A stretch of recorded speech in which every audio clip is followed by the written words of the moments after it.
Okay, how is everybody? Let me just adjust the camera a bit and maybe adjust where it is. Let's have a look here. Yeah, so it is. This thing's doing this thing again. Let me stop it. There we go. Hopefully that's stable. Yeah, it's February 2025 already. Let me just. There we go. Should have adjusted this before, whatever.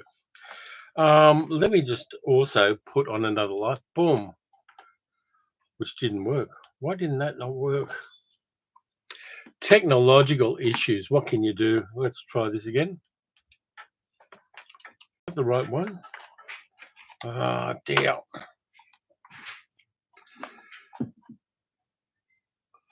Gotta love technology. I'm going to just adjust things here. I know this is fascinating content, but got to do what I got to do.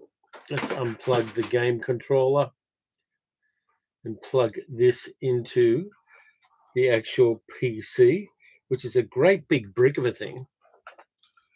Hopefully that'll work. Let's see if lights. We've got lights. Hi FG, how you doing? Hi Dick. Hi DB Cooper. Anybody else is around? It's 7 o'clock in the morning here. Last night we had enormous storms. We had lightning, thunder, rain, everything from about 10:30 last night till after I went to sleep. And so it's all a bit humid and hot here. DB Cooper says, absolute chaos on the live stream. Yep, absolutely. Yeah, hi Evil Pixie 96. How's things in Morecambe? Yeah, so basically we had enormous storms, really hot yesterday. It was like 40 degrees centigrade. And then we got enormous storms through today. It's going to get up to about 33, I think, around 91 degrees Fahrenheit. So, yeah, hi, Jay. And Middle-Aged Geek Girl's here as well, of course. She woke up, which I really appreciate. And I am on my second cup of brew, hang on, that's my St. Ali coffee mug. St. Ali make really good coffee. Evil Pixie says it's wet and cold in Morecambe. Hopefully somebody will bring you sunshine. So yeah, basically interesting times we're living in. I'm not going to go into the politics of things, except to say right at the very start, my sympathy is with all good people in the United States. That's as far as I'm going to go. But yeah, I mean, Saturday I did some interesting stuff. By the way, if people are waiting around for the draw for the box set of Eyes Without a Face, I'm doing that in about 45 minutes. Richard Warner is having chocolate honey coffee. Not is that nice? Depends on the coffee. I mean, I don't tend to like sweetened coffees. I'm an espresso or a pour over guy, but that's okay. DB, you always got my support. But coffee's great. I mean, this YouTube channel wouldn't survive without coffee and movies, but mostly coffee.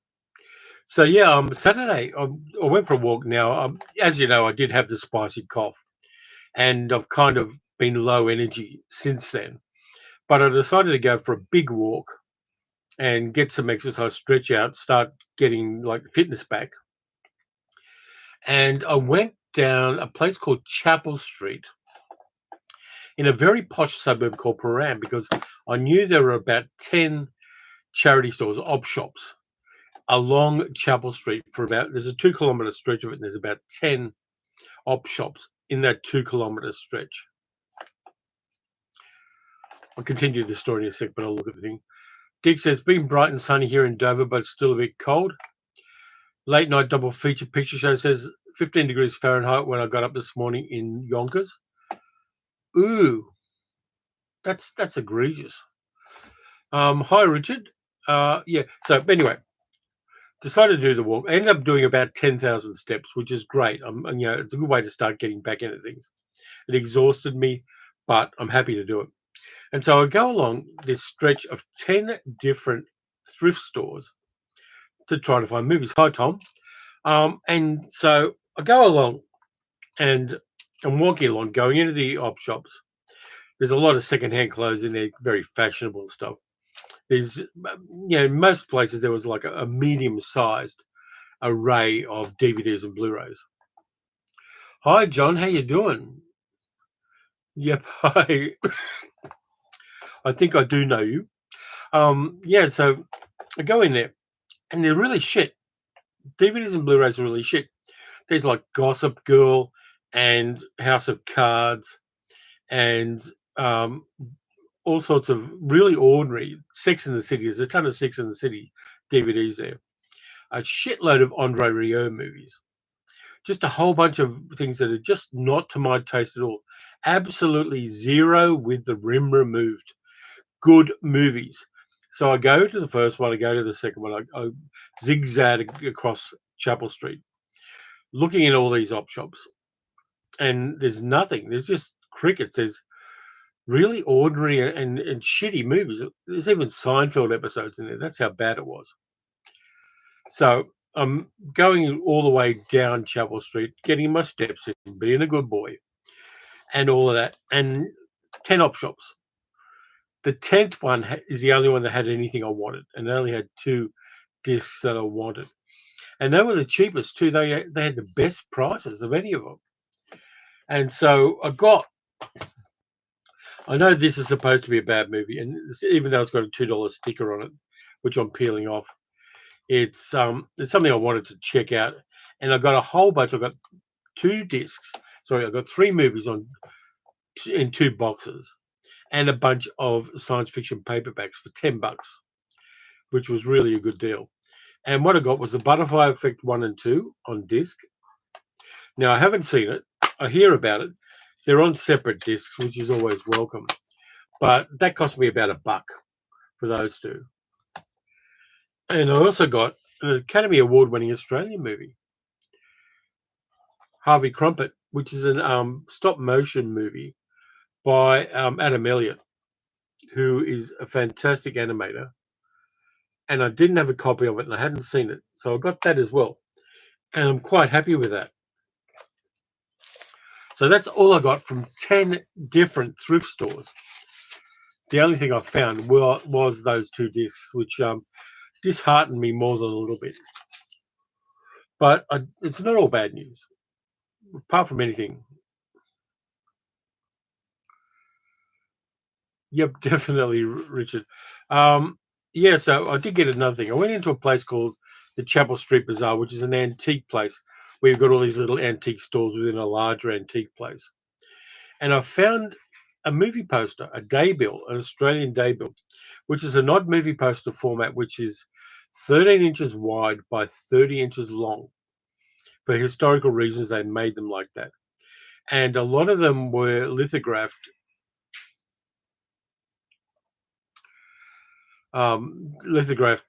printing.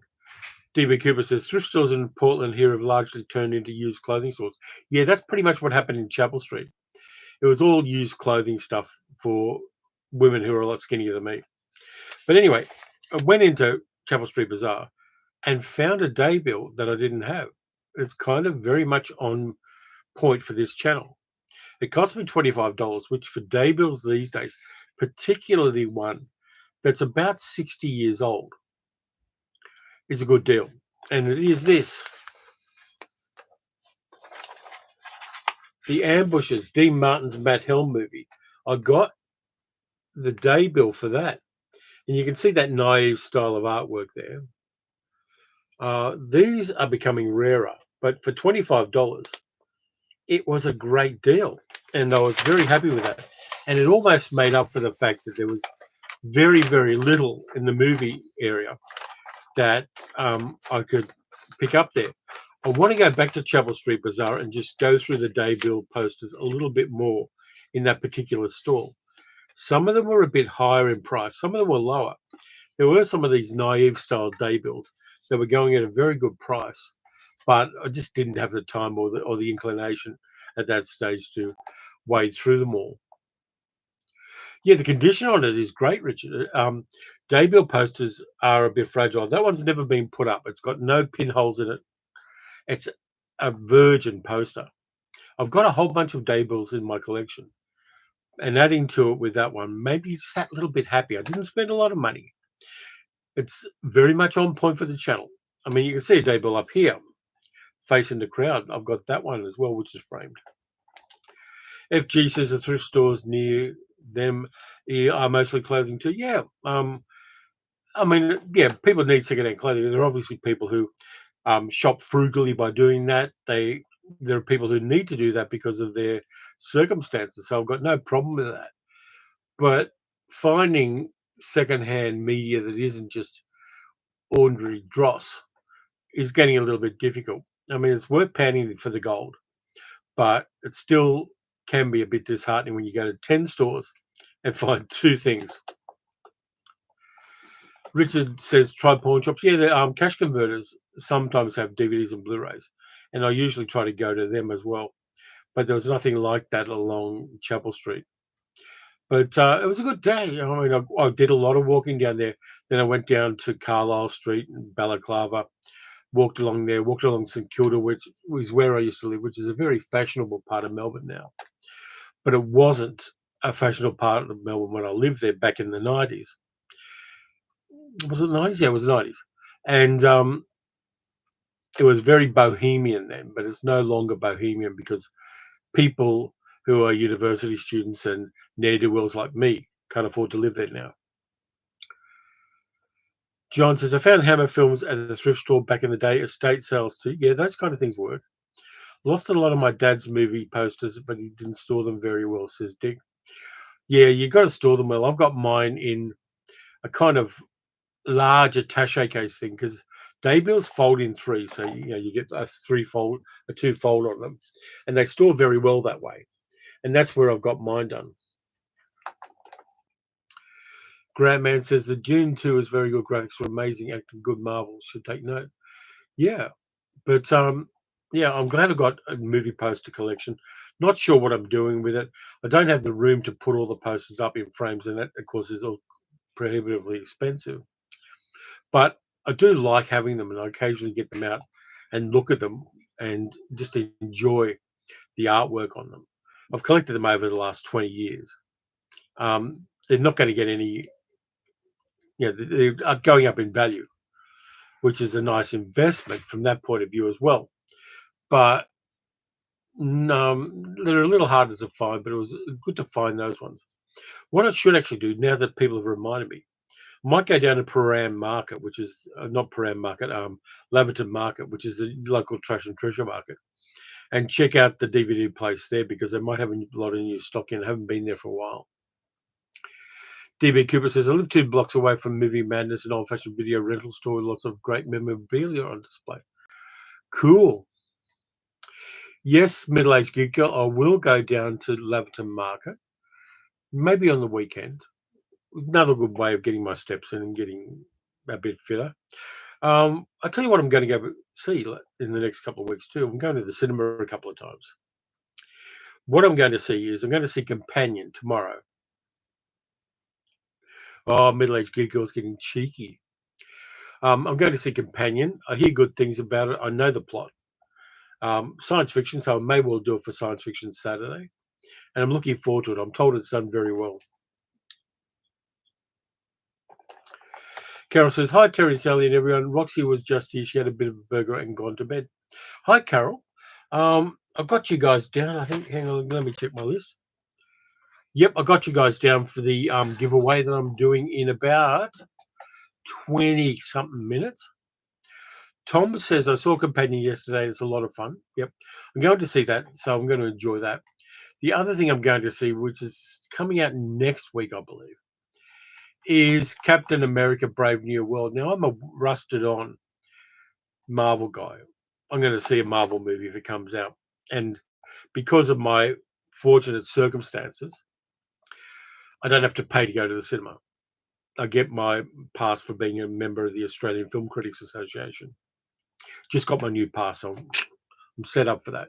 So I'm going to go and watch that, and hopefully I'll enjoy it.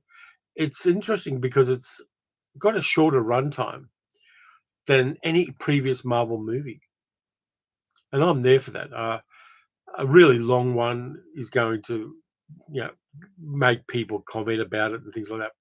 But I like it. It's got like just over 100-minute runtime, I think. Let me double check for you. Captain America: Brave New World. They tell me 118 minutes, so it's little shade under 2 hours, which is a good length for this kind of movie. So I'm looking forward to that, and I will report back on it when I do see it. But yeah, rusted on Marvel guy. What have other people been watching? Middle-aged geek girl says that she's just let the girls out. They're enjoying the horrendous weather. Yep, the cats are out. They've got a break between rainstorms and thunderstorms. It's still quite warm, but it's not raining, so they'll be out for a while, just enjoying it and blaming us for the weather, as cats do. If you have a cat that goes out, they will inevitably and completely blame you for the weather.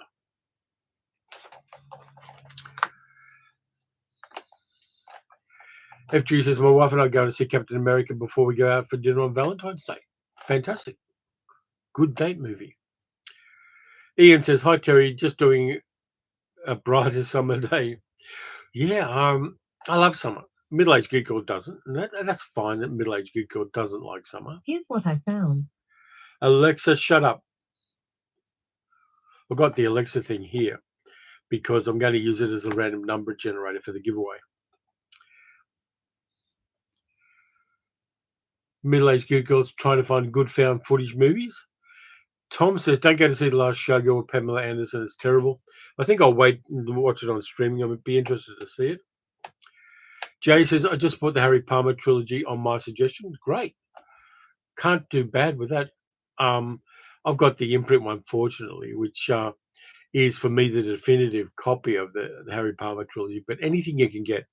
I mean, it's nice to have the premium editions. I'm not going to be disingenuous and say that it isn't.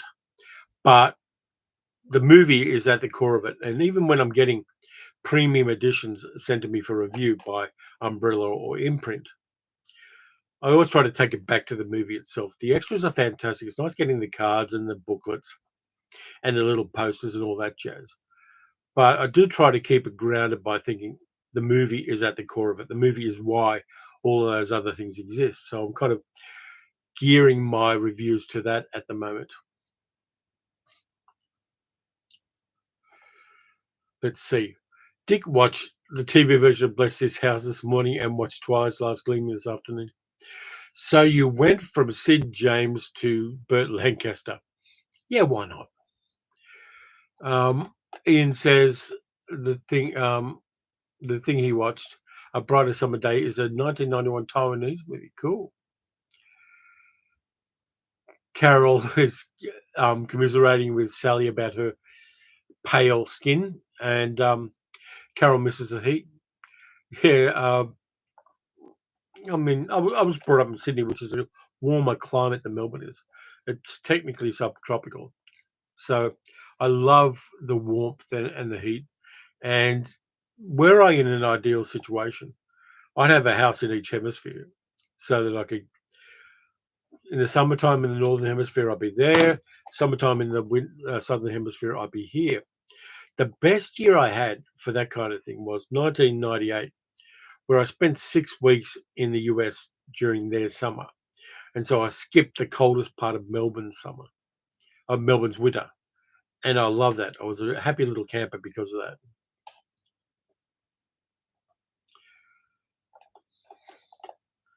Carol says, I watched the live action Pinocchio the other day. It was okay. Is that the Guillermo del Toro one? I hear good things about it, but I haven't seen it myself yet. So what I'll do, I've got a little time before I have to do the giveaway. I'll show you the rest of the hauls I've got lately. There's only a couple of things because of, January, everybody's broke in January. I did pick this up on eBay for like $5. It's really unusual because there's the Modesty Blaze movie that Joseph Losey did in 1966. And there was a TV pilot done in the 1980s, which was woefully bad. But then in the 2000s, Quentin Tarantino had the rights to make a movie based on the Peter O'Donnell character Modesty Blaze. Female spy, groovy backstory, fantastic lot of comic strips and novels. But Tarantino wanted to retain the rights.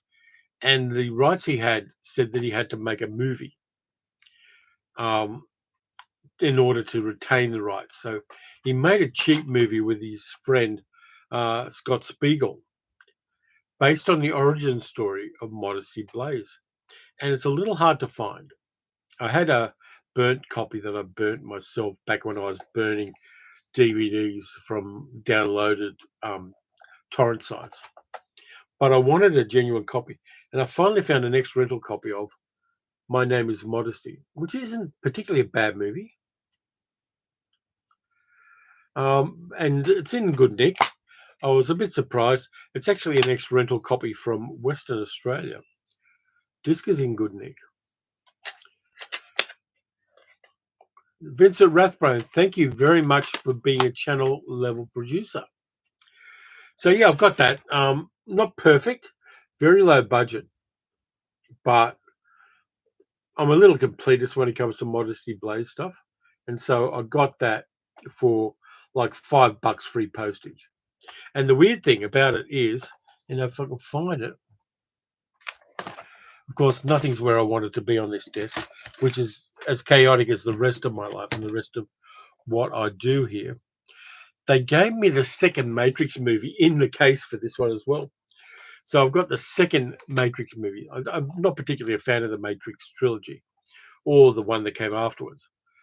But they gave that to me inside the case for this one, just to get rid of it, I suppose. So I've got that.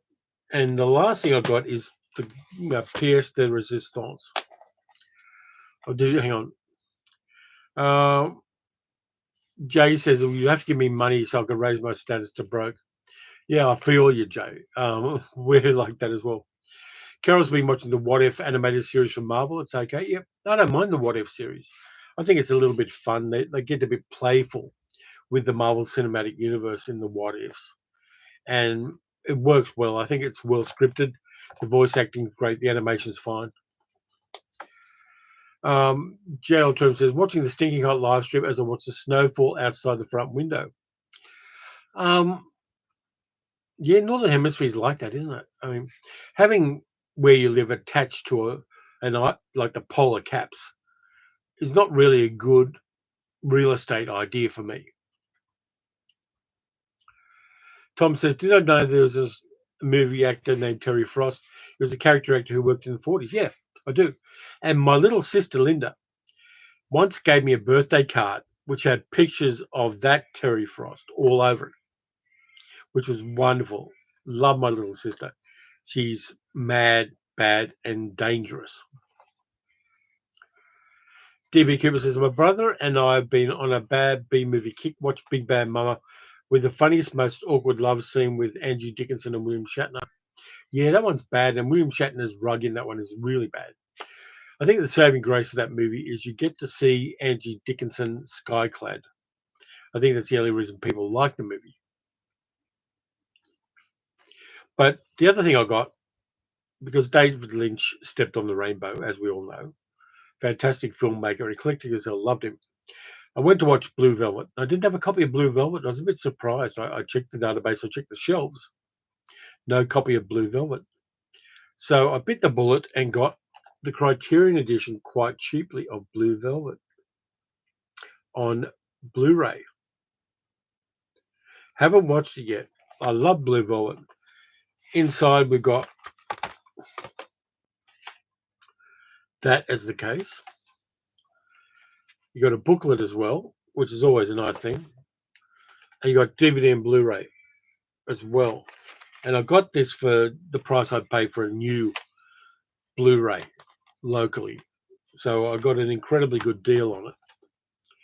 And I'm happy with it. I'm going to, on the back you got the bird with the insect in his mouth.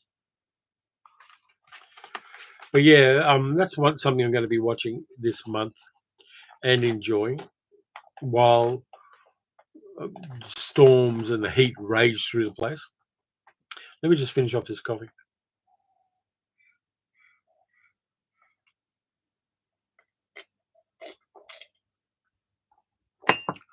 Richard wants to see Skrulls and Galactus in the movies. The Skrulls have already been in Captain Marvel. And the new Fantastic Four movie they're making at the moment that's going to be out later this year has Galactus as a physical embodiment Galactus.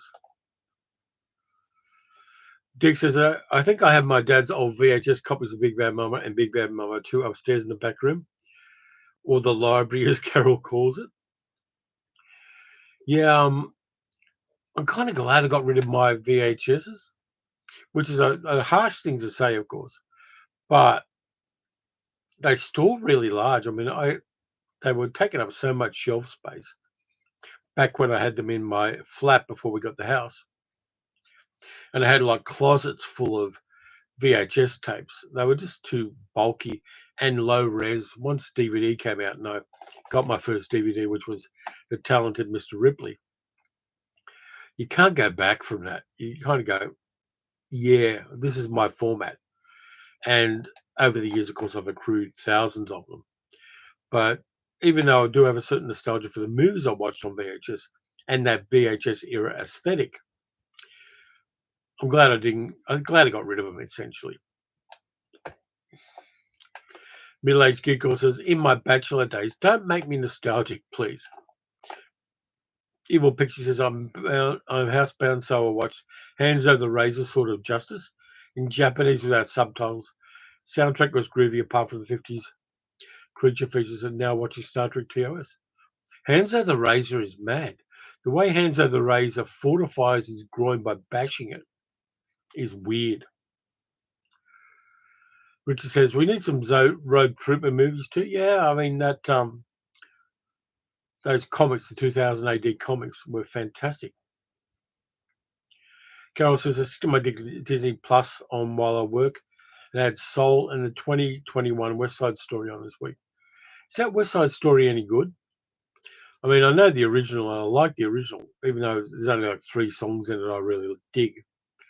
But that aesthetic and the dynamism and the breakthrough way of showing musicals that was the original West Side Story really lands for me.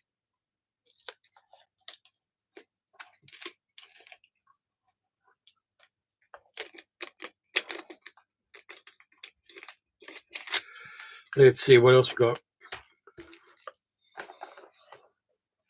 Yeah, one of the projects I got for this year, and sorry about the coughing, but block sinuses, is to go through the DVDs as well and kind of filter out the stuff I'm never going to watch again, which is a little hard because you never quite know what you're in the mood for. But what I want to do is I want to kind of filter the collection. So the movies I've got are either good, bad movies, really kind of interestingly good, bad movies, or really quality ones. And I want to kind of lean toward Blu-ray and 4K as the formats. And I'm doing that when I'm looking at thrift stores and op shops. If I see a Blu-ray of something that I've got on DVD, I'll get it and then I'll give the DVD copy to an op shop. Hi, Damien. Welcome aboard, mate. DB Cooper says, have I got around to seeing a French film called La Moustache? What's it about? Tom says, I watched the original West Side Story recently and was disappointed that they didn't actually use locations in NYC. Didn't they? I think they did use some locations for some of it, and then they went studio.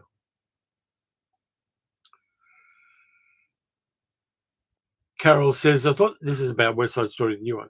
I thought they did a really good job of it. It had a few changes as always, but they worked well. The actress who was Maria, her voice was stunning. Okay, cool. Yeah, there's this weird thing with Spielberg at the moment that he's like remaking old movies. Evil Pixie says, speaking of 2000 AD, Judge Minty on YouTube has done some good stuff, but no Rogue Trooper. Okay.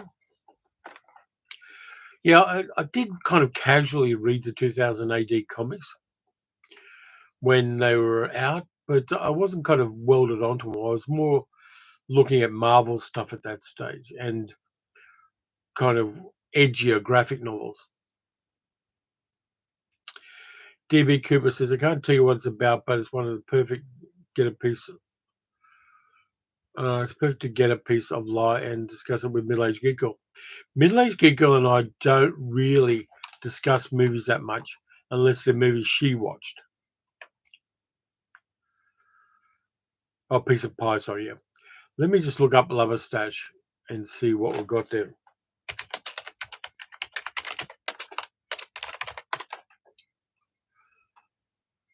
Okay, 2005. But I'm not going to look into it too much. Who's in it? Nobody big. Okay, I'll hold that. I'll hold that particular tab open so I can check it out later. FG's Damien didn't like the remake of West Side Story. Fair enough. There's always the original. If you don't like a remake, ignore it. Is my advice on those things. FG says wasn't crazy about Spielberg's remake of War of the Worlds. Yeah, well, I didn't enjoy it. It was just like an echo of 9/11 in a weird way. Middle-aged Geeko says we don't even sit in the same room 99% of the time. We have very different tastes. Movies are only a background thing for her most of the time. That's true. Though I occasionally get her to watch shark movies. And I've given her the Blu-ray of Strange Darling to watch, which is a great modern film, but she's resisting it. Bruce says, Terry, thanks for the rewatch suggestions on The Rocketeer in the Shadow. Great day to stay inside. 4 degrees Fahrenheit outside. You need to move, Bruce. I can't stand anything below. I'm trying to look at Fahrenheit, below about 40 degrees Fahrenheit. Really don't like it. The coldest I've ever been is -8 centigrade. And that pissed me off. I was in New Zealand in a place called Upper Hutt. And it got down to -8 centigrade. And I thought, no, this is not for me. I'm a subtropical beast at heart. I'll take a temperate climate, but subtropical at heart. And I'm fine with that. I can take any kind of heat. We went to Darwin several times during the wet season up there in the tropics. And I could handle that pretty well. And even middle-aged geek girl Sally handled Darwin in the tropics quite well. But cold weather, it's just like, what are you trying to prove? Not really cool. But stay warm, Bruce. And watching movies is probably the way to go when you've got temperatures like that. Ugh. Let's have a look. I'll have a look at my letterbox because there's always stuff in my letterbox that I haven't mentioned on the channel. And I'll just go through how many movies have I watched this year so far. We'll scroll down a bit. 43. I think I'm holding track there. I try to do one movie a day over 365.25 days in a year. So I'm well on track for that. Tom says, some like it hot, including me. Yeah, hot weather's great. I love hot weather. My beard is getting really scrungy looking there. It's probably the humidity at the moment. So we'll just give it a quick brush. Carol says, both the new War of the Worlds and the Day the Earth Stood Still were bloody awful. I agree. DB Cooper's with me, prefer subtropical. Damien used to live in Lower Hutt when I lived in New Zealand in the early 70s. Had great cinema. I went there all the time. Cool. One thing, first time I went to New Zealand was 88. I was trying to avoid the bicentennial here in Australia. So I went to New Zealand in 1988. And we were in Upper Hutt. And then I went down to, did Wellington, did Auckland, and then went down to Dunedin and all those places down there. And one thing I found was the Chinese food in New Zealand at the time was crazy. It was bad. It was really, truly horrible. It was like they knew what ingredients went into Chinese food, but they didn't know how to prepare them. And just as we were flying out of New Zealand, which was really, we can just give me a moment.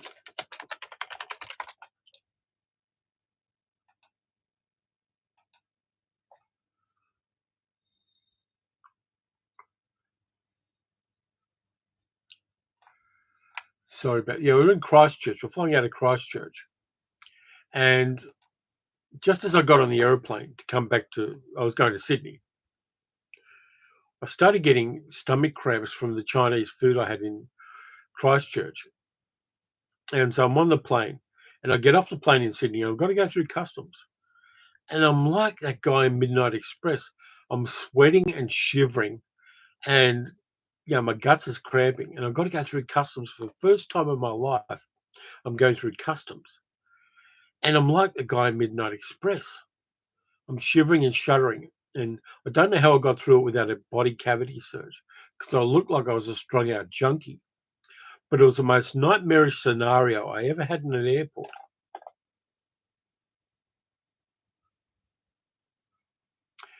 And that's my memory of New Zealand.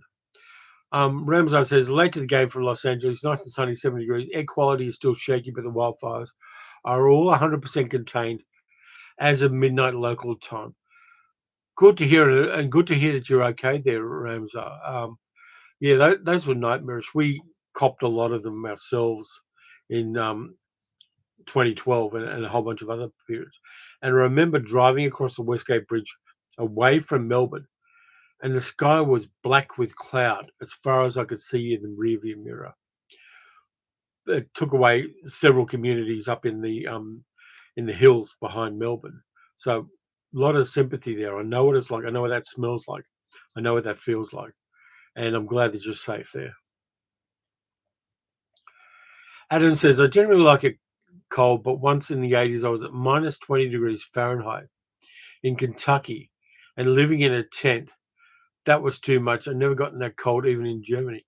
Yeah, I was homeless once in the middle of winter in Melbourne, and I basically slept in the backyard of places, rugged up in a greatcoat for a week. And my PTSD gets triggered by being too cold. And so I've got to watch that even in winter here if I'm out in the cold or if I'm feeling cold when I'm trying to sleep. My PTSD kicks in. So I'm very sensitive to that because of circumstances at the time. And that's why I've got a lot of sympathy for homeless people. And that's why I give things to charities that support homeless people. Like I give things to op shops and that. It's it's just one of those scars you have when you've had life experiences. Some things in life, make you happy and make you a better person. But sometimes things happen to you that scar you. And my scars are, amongst other things, being too cold. And that's why I don't live somewhere like Hobart in Tasmania, which gets crazy cold. Damien says, I like the cold rather than the heat myself. Hate it over 40 degrees here. Well, you're in Perth, mate, and Collie and all those places. And they do get crazy hot at the moment.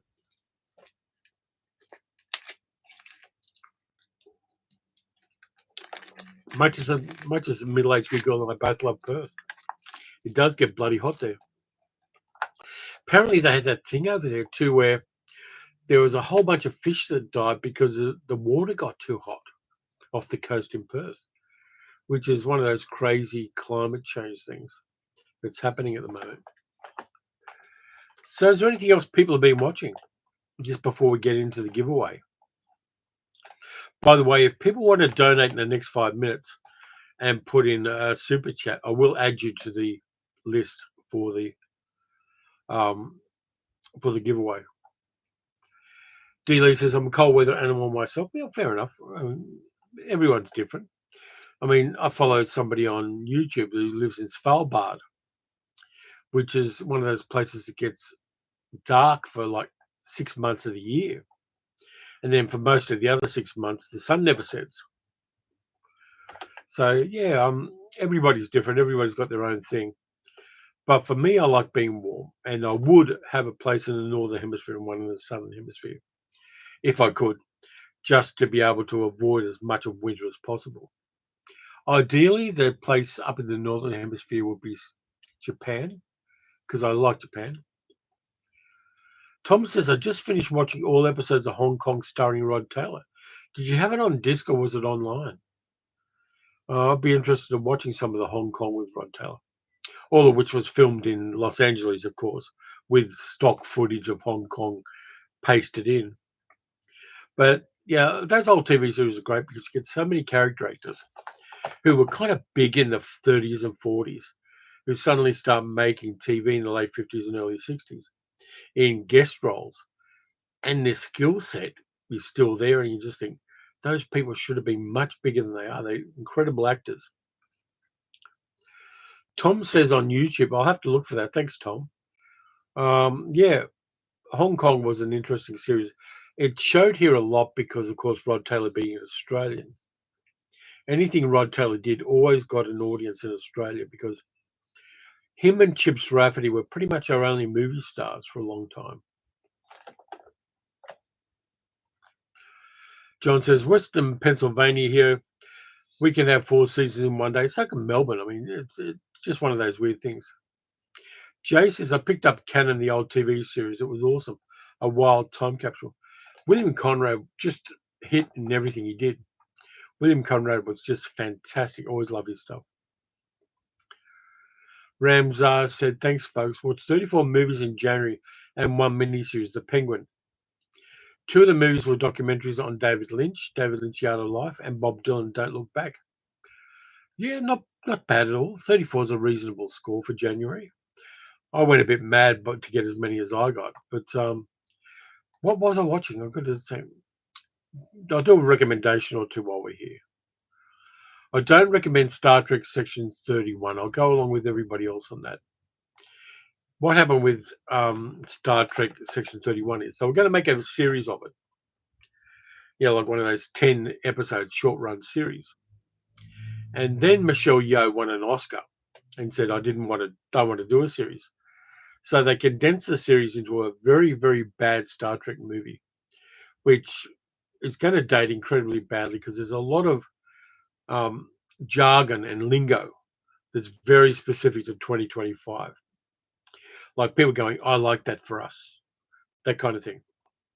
Really bad. Don't watch it.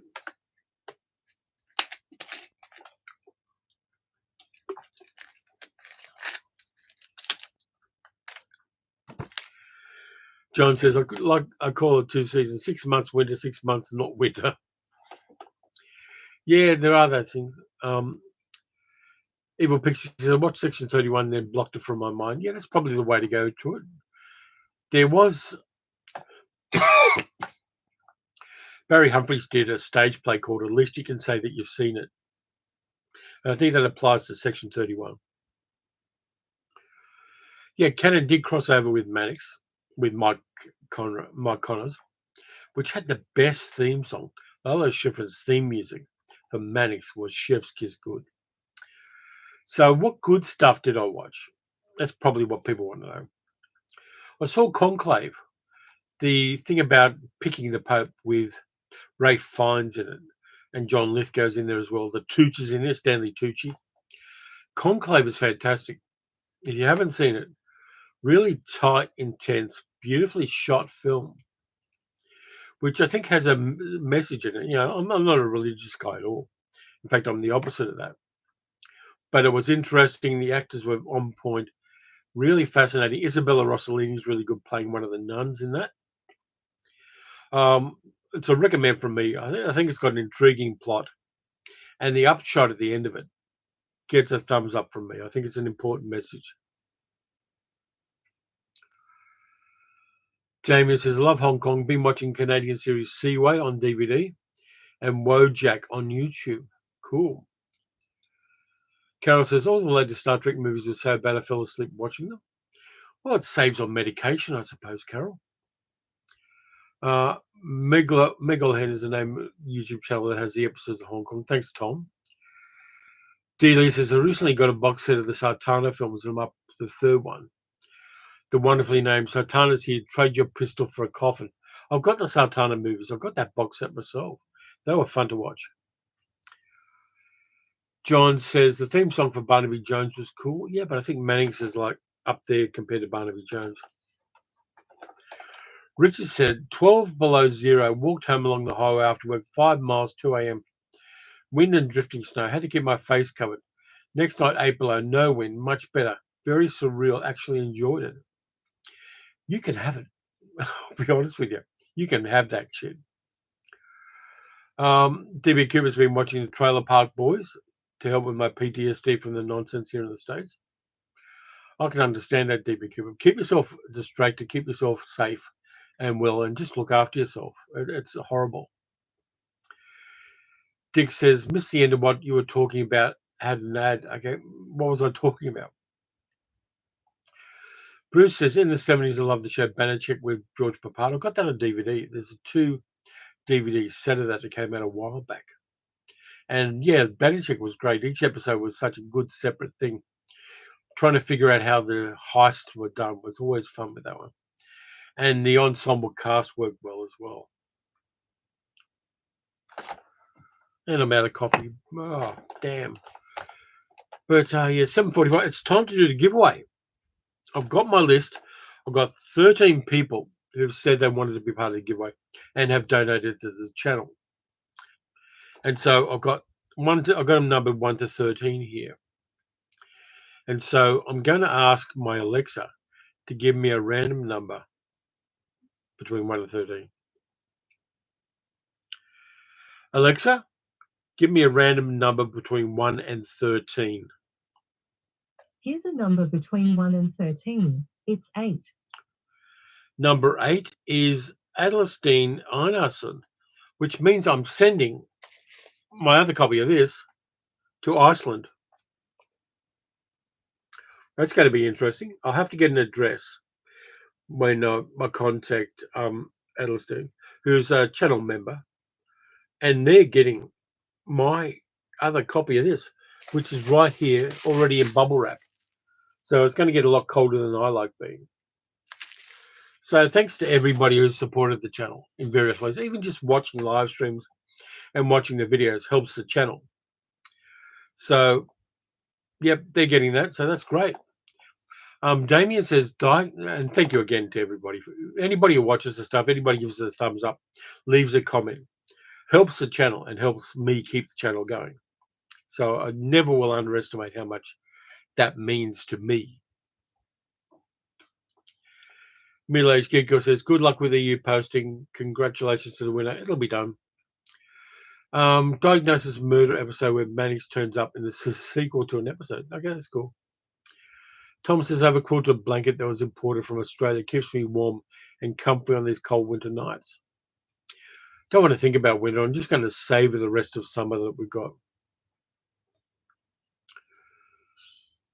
Do I do this once a month? John says, I do the live streams once a month. I don't do the giveaways because Umbrella accidentally sent me 2 copies of that box set, and I contacted them. And I said, are you okay with me giving that away, or do you want me to return it to you? And they said, please give it away, and if there's any other way that can help, they will.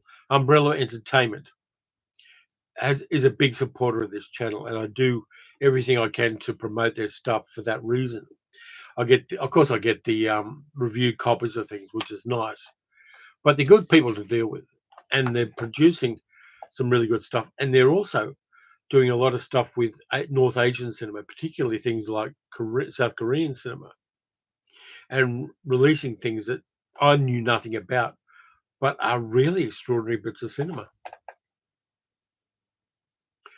Yeah, Umbrella are great, and they're local too, so they don't have to pay a lot of postage to send me things. Carol says, was Rubber-Proof Fence the film you talked about, Stolen Children for the First Nation? There are a few of them, but yeah, Rubber-Proof Fence, it's a heartbreaking movie. There's a number of them because it is part of our history, and it's part of the narrative that was ignored for a long time when people were making movies about Australian colonial history. They avoided that until Phil Noyce did Rubber-Proof Fence. And then people like Leah Purcell and a bunch of other First Nations movie makers started speaking about the stolen generations. And I went to school with kids that were stolen from their families and adopted by white people. I mean, that's part of the history I can remember. And there's a whole bunch of Indigenous stuff I remember from my childhood. I went on holidays. My father's girlfriend had family in the middle of New South Wales. And they had a cinema, which was actually a cinema, not a drive-in, which was open top. There was no roof on the cinema. And they showed the movies, it had walls around it. And they showed the movies open air in Warren in New South Wales. And I went to sit down in the front because as a kid, oh, yeah, you sit down the front, and we're going to watch You Only Live Twice. And people really got the shits with me for sitting down in this fenced off area at the front of the cinema. I was like 8 or 9. And I went, why? And they went, that's where and they used a pejorative too, that's where the First Nations Aboriginal kids sit. They had a segregated section at the front of this cinema for First Nations kids and First Nations people. They had to sit down the front. And I didn't understand that. It seemed mad. So I sat as close as I could and talked to the kids down there. And I got in trouble for it because it wasn't done. And that's stuck with my memory, that they had a segregated section in the cinema for First Nations kids when I was a kid. So it's within living memory. And that's one of the reasons why in 1988 I marched with First Nations people at the bicentennial of colonisation, and why I've always supported First Nations causes, because I remember those things and they left a big impression on me. Carol says, Richard found a 2-disc edition in a charity shop recently and remembered I wanted to see it. Yeah, Rubber-Proof Fence is a must-see, but it's a hard watch. I'll be honest with you. Yeah, DB, there's a whole bunch of stuff like that from when I was a kid that hopefully, which has changed. And there's a lot of things that have changed enormously in those years. But that stuff sticks with you. Yeah, and we drove past First Nations people who were living in little shacks made out of corrugated iron on the side of the road. All of that stuff happened. And also, my grandparents lived in Redfern in Sydney, which has had it historically for thousands of years, and right up until now, had a large Indigenous population. So in the streets of Redfern, I was playing with Indigenous kids all the time. So it's one of the causes I really support, along with LGBTQIA plus causes, because I've got friends in all of those categories. Dealey says there are always people who turn things back if they get a chance. Absolutely. We know it with that DEI witch hunt that's going on in America at the moment, which is just monstrous. And I hope it doesn't last. I hope that 4 years doesn't change that country in horrible ways. I think that fighting back in every way is good. And the rule of law is not just the laws that an ephemeral government makes. The rule of law is a set of principles and a set of standards that any nation adheres to. And where that doesn't happen, that's a slippery slope that leads to, well, we know where it leads.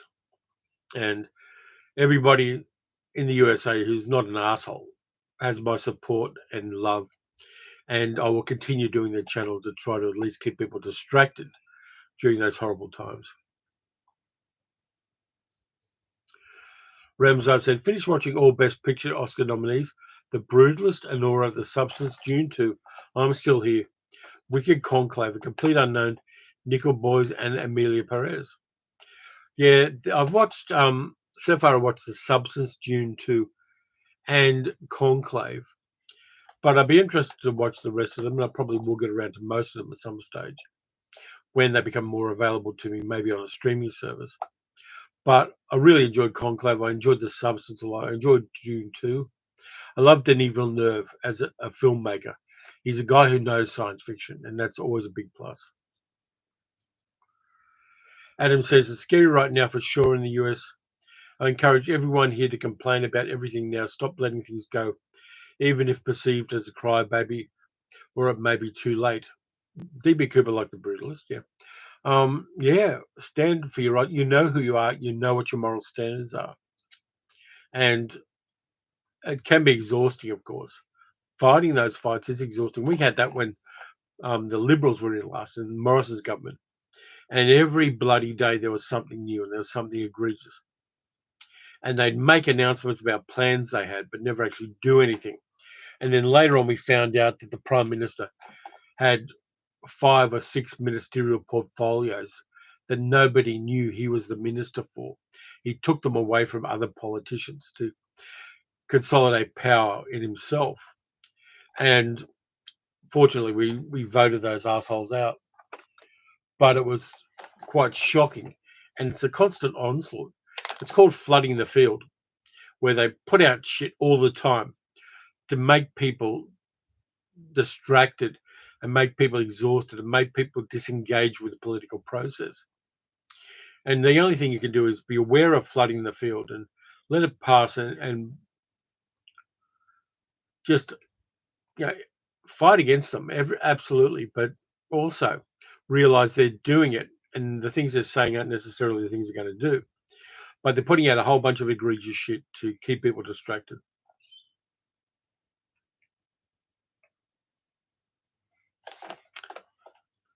Yep. Damon says we keep them out. Hopefully we do. D. Lee says, of the Oscar noms, I'm glad to see Memoir of a Snail and documentary Black Box Diaries in there. Yeah, Memoirs of the Snail is the new Adam Elliott movie. And last time I was at the Sun Cinema in Yarraville, they had some of the little models and the little stop motion characters from Memoirs of a Snail on display at the Sun, which was very cool.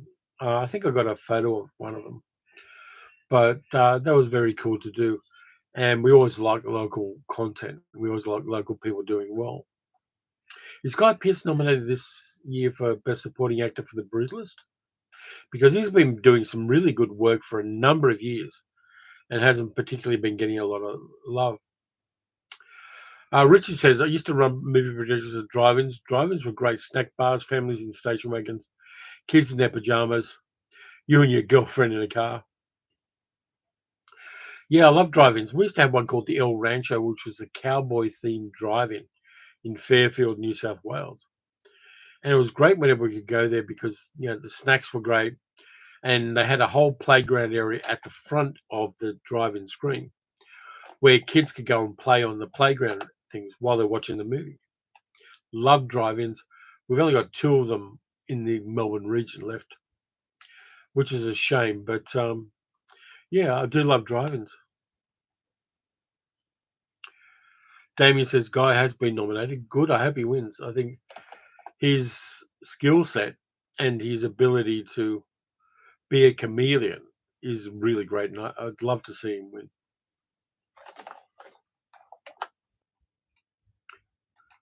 Okay, I'm going to just do something weird here.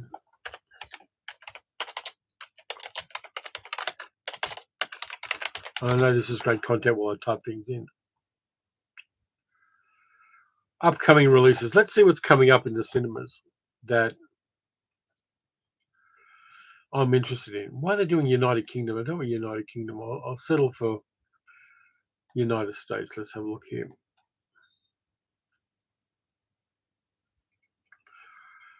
Let's have a look. Get that shit out of my... I'm Still Here. I haven't seen that yet. I wouldn't mind seeing that.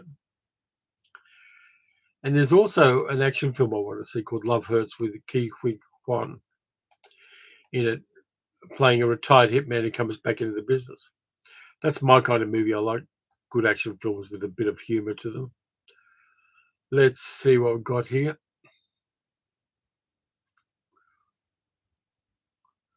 There's an adaptation of Stephen King's story, The Monkey, which might be fun to watch.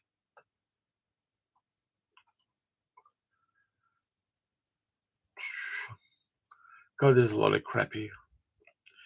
Mickey 17, the new science fiction movie coming out, which I want to see. Directed by Bong Joon-ho with Robert Pattinson. And I make the joke about Mickey 17 because I've only ever seen Mickey 1. So I don't know whether I have to see another 15 films before Mickey 17.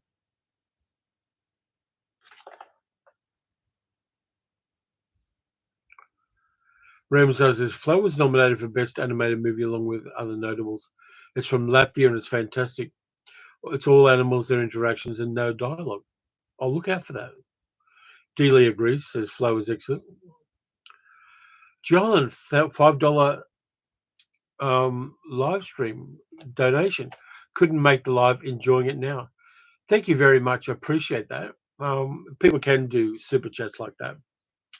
Really appreciate the bump there. So thank you so much. DB Cooper says, shout out to a small YouTube channel called Steve the Amateur Historian that covers Portland, Oregon history. I stumbled onto it looking for info on local drive-in theaters.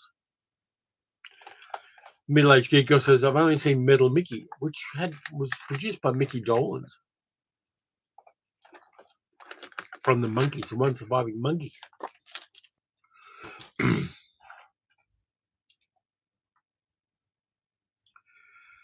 Bruce says, Mickey 17 sounds a little like Moon with Sam Rockwell. I really like that. Yeah, Moon's great. It's a Bong Joon-ho movie, so I'm going to see it anyway. But it'd be interesting to see what happened there. Ian says, the Zimbabwean stop... Let's start again. The Zimbabwean stop-motion film, The Legend of the Sky Kingdom, is great. Let me just do a little bit of a Google search for that one too.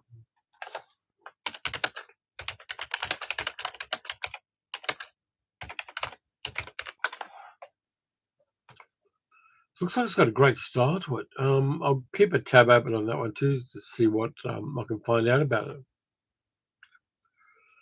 Yep, Carol says she loved Metal Mickey as well. Had Irene Handel in it playing Gran in there. Irene Handel in one of her later roles. Damien has a TV annual of Metal Mickey. I've got a few TV annuals around, but they tend to be more the spy movie, action movie ones.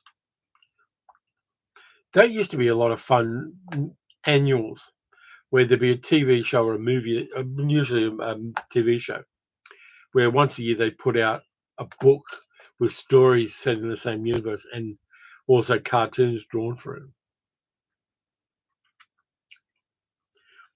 Tom says Mickey Dolenz will be playing at the venue across the street from me in September. Get tickets. Mickey is great. Yeah, I'm a big Monkees fan. I was since the 1960s. And I've got a lot of CDs and also some vinyl. I've got original pressings of some of the Monkees vinyl. Middle-aged kid girl says, it's my niece that can be Chip. Always quoted that as a kid. Yeah, that's Irene Handel from Metal Mickey. Yeah, lots of cool stuff there in the series. Ramsar says, I'm Still Here is absolutely superb Brazilian movie about the abduction of a father and husband in 1971 by the military dictatorship. It was boycotted by the Brazilian far right, 3 Oscar noms. Anything that's boycotted by a far right is good with me. I will give it a go just to thumb my nose at conservatives.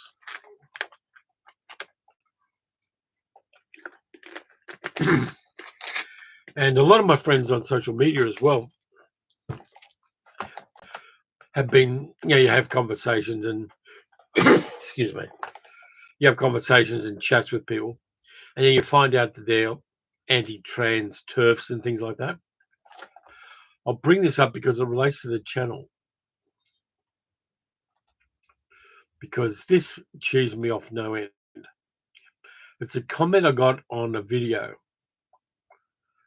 which I'm drawing a line in the sand for the channel, and I'll let people know this up front. I got a comment about the Harry Palmer trilogy video that I did a couple of years ago, which is hitting really big. It's got a resurgence. Occasionally that happens with videos on the channel where you did a video 3 years ago, and suddenly the YouTube algorithm grabs it and starts throwing it to a bunch of people, and it gets a lot of views and makes a bit of money. So this comment's about the Harry Palmer trilogy. This guy says, agree with the trilogy, I love them, but No Time to Die was woke crap.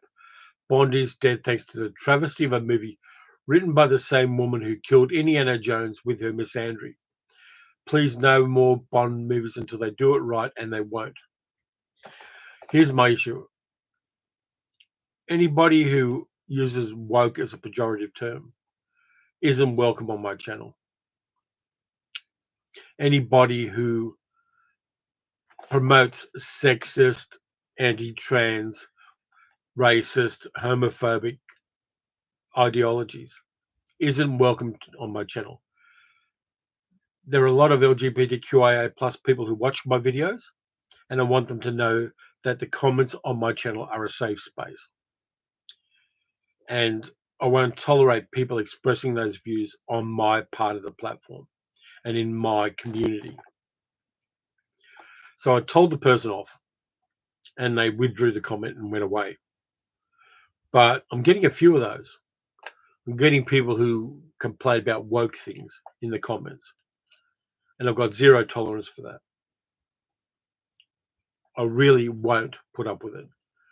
And that isn't my channel, and it isn't the community, and it isn't the business I've built up to give a platform to people who are hate speakers. Just letting you know.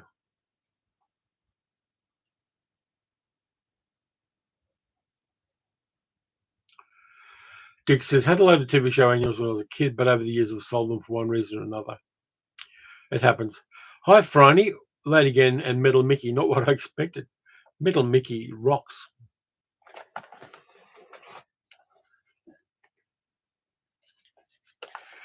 Damien says, when I worked in a library, we were planning a display of TV annuals from my collection. Cool. Send some photos through, Damien. Tom says, I love No Time to Die. It was good. 3 good movies in one. Absolutely. And Damien says, and Richard says, good to know. And Damien says, I dislike it when people act like that. Yeah. I'm not a platform for that kind of stuff. And increasingly over the last year or two, I realized this is a business for me. I mean, I love doing it. It's a passion. It's a hobby. But it's also a business. And I've got to set the business culture for the channel and the world and the bubble that we have. And I'm fine for this to be a bubble. We talk about movies. We talk about our love for movies. We don't talk about hating. Unless it's Star Wars. Adam says, this is the first one I've caught live and lucked into it. When you do things, they're always Mondays at 8 a.m. for me. They're Mondays at 7 a.m. for me, Adam. And they're once a month. It'll be the first Monday of each month. I may do other ones. I'm open to the idea of doing another live stream.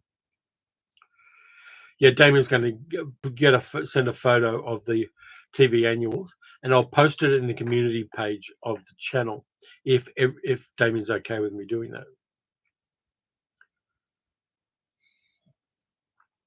Middle-aged Geeko has some Muppet annuals. What they think are hardback? Yeah, the hardback books. Friday says, big Monkeys fan here. I love Head the movie. Lovely deconstruction of the film, written by Jack Nicholson. Yeah, and Bob Rafelson. Yeah, the Head I saw when I was a kid. They showed it because it was a kids' movie. And it blew my mind. They had that bit from the Tet Offensive where the guy gets shot in the head. They actually show that in Head as an anti-Vietnam War protest.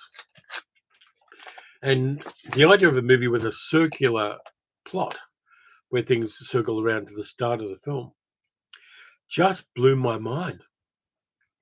It really, it was like, wow, movies can do this. Movies can time loop. And of course, it had the Monkeys music in it. Terrific stuff. Love it. Love blowing up a Coca-Cola machine with a tank. Love the whole lot. Head is just comfort watching for me. Friday says, Head is not a kids' movie. I know. Absolutely, it's not. But they showed it at a kids' matinee in the Regal Theatre in Liverpool, New South Wales at the time because kids were the big Monkeys fans. And the people who ran that cinema, it was an independent cinema, got what they could, and they knew they'd get bums on seats if they showed Head, and they did. And I love it. I don't have it on physical media, but I do have a digital copy of Head. It was in that box set the Criterion did of those movies that were influential at the time. But I love it. The soundtrack is fantastic too. DB, thanks a lot for being part of the chat. Take care and stay warm. Yep, Jack Nicholson did co-write Head with Rafelson.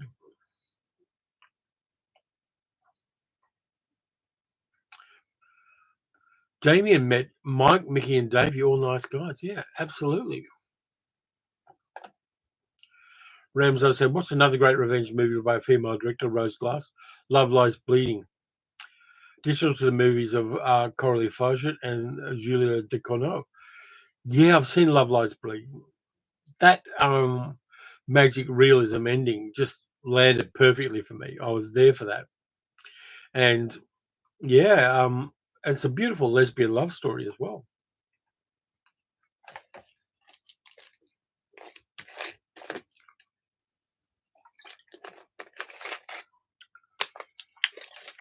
Gonna have to check out if I can get a physical copy of Love Lies Bleeding. I think that might be worth going in the collection because the other movie I want to watch, which is very much I'm not the demographic for. I want to see Queer with Daniel Craig in it. That's one movie I definitely want to see. I hear great things about it, and I'm there for that. I like William Burroughs as a writer and as a creator, and I definitely want to see that movie. Friday says, "Love that the Monkees tried to support a then unknown guitarist, putting him on the spot. Sadly, fans being kids, they just wanted the Monkees and didn't want Jimi Hendrix." Yeah, Jimi Hendrix was the support act for the Monkees. And if you ever get a time machine, you might want to bop back to that one and just enjoy that particular concert.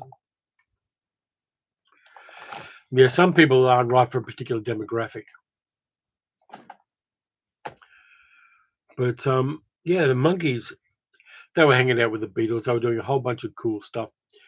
They started out as the Prefab Four, but they learned their instruments, did their due diligence, paid their dues, and became respected in the industry, which was really great. And also, a whole bunch of really good songwriters wrote songs for the Monkees. Lieber and Stoller, a whole bunch of people like that. Tommy Boyce and Bobby Hart, all of those people. Carole King, lots of good songwriters wrote songs for the Monkees. And of course, Mike Nesmith wrote some songs. And I love the fact that they passed around the lead vocals between the boys as well.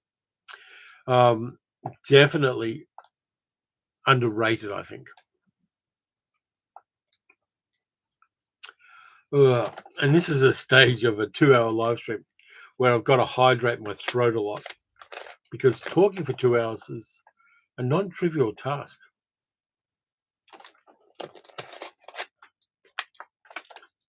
Yeah, Neil Diamond as well. Yeah, absolutely. Though I'm not as big a fan of Neil Diamond as a lot of other people are. When I was a teenager, every house had a copy of Hot August Night, the live concert album Neil Diamond did. You still see them around a lot of op shops on vinyl. But Hot August Night was ubiquitous. I didn't have a copy of it. I got Thick as a Brick by Jethro Tull instead. But a lot of people had Hot August Night. It was everywhere. Richard said the Monkees project worked and some of the best music of that decade come from that. Yeah, the Monkees. And also, there were satirical aspects to the Monkees as well. You know, Pleasant Valley Sunday was deeply satirical about suburban mediocrity. It can be viewed on Tubi, says XL Tomato. I'll check that out. It may not be available here in Australia, but I will check out. D. Lee says the whole Brill Building crew wrote songs for the Monkees, I think. Yeah. And Demon says he never had a Hot August Night. Yeah, there was just such a wealth of really good songwriting. And the thing about the Brill Building as well is there were people teaching other people. New songwriters would come in and they'd learn from older songwriters and Tim Pan Alley songwriters and people who were writing for old school musicals. There was a conveyance of expertise and knowledge that was passed among people in that environment. Ian says, I saw the Monkees car in a museum in Miami. That Monkey Mobile is a great little car. And somewhere here in the Man Cave, I've actually got a Monkees keyring from the 1960s. Richard has a model of the Monkeys cast somewhere.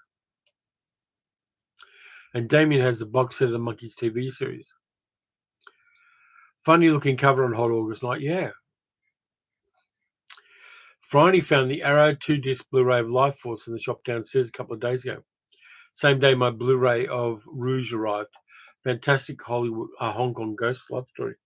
I saw Rouge back in the day, and yeah, it's really beautiful. Life Force is a mad movie.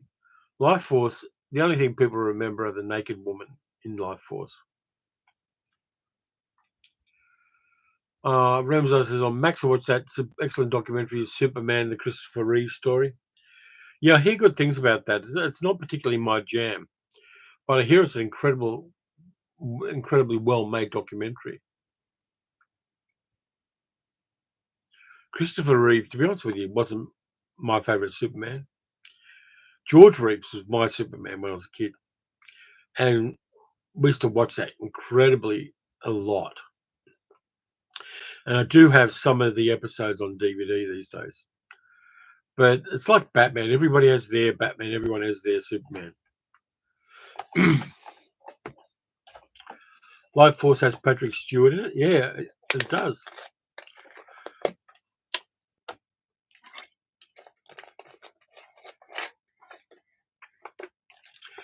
You're right, Dealey. Monkey series, Batman series, Banana Splits, Herculoids, Johnny Quest, Shazam.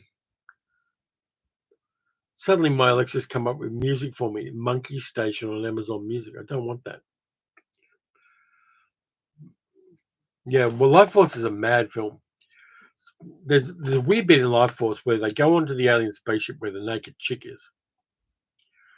And they've got a space shuttle and they've got spacesuits. But one of the astronauts reaches for something. He's got fingerless gloves on in the vacuum.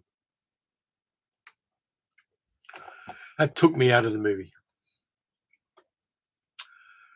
Tom met Kirk Allen in a 1970 comic book convention in Manhattan. Yeah, he had a weird career arc. He started out as a dancer, went on to be Superman. The Kirk Allen Superman serials are a fun watch. And the fact that they made Superman fly with animation just makes it better. I mean, that just worked for me. FG said, I love watching Batman followed by the Green Hornet. Yeah, I've got the Batman box set up in the back room, come to think of it. My first TV crush was on Yvonne Krager's Batgirl. I felt weird feelings in my lower tummy whenever I watched Batgirl on that TV series. By the way, for those who care, it's 25 degrees centigrade here at the moment, and it's going to go up to 38 degrees. Yeah, 60s nostalgia is just great. Those Hanna-Barbera series really kicked hard. There was Mighty Mightor as well. Tons of great stuff. Evil Picture says it's a really good movie trying to get out somewhere in Life Force. Yeah, but it's locked down, isn't it? Adam says Yvonne Craig and Julie Newmar. Wow. Yep, Batman box sets definitely were.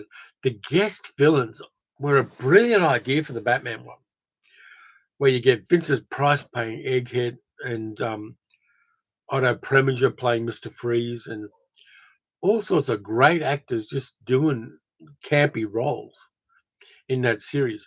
It was perfectly tuned to its time. Franny says, most chilling in Life Force. Gentlemen, this is a D-notice situation. And musically, Peter Firth settled on went on to play the head of MI5 in Spooks. Yep. Middle-aged good girl says Captain Caveman. Yep.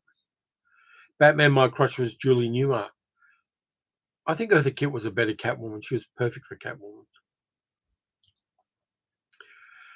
Franny says, I had to explain to a friend what a D-notice was. They were horrified.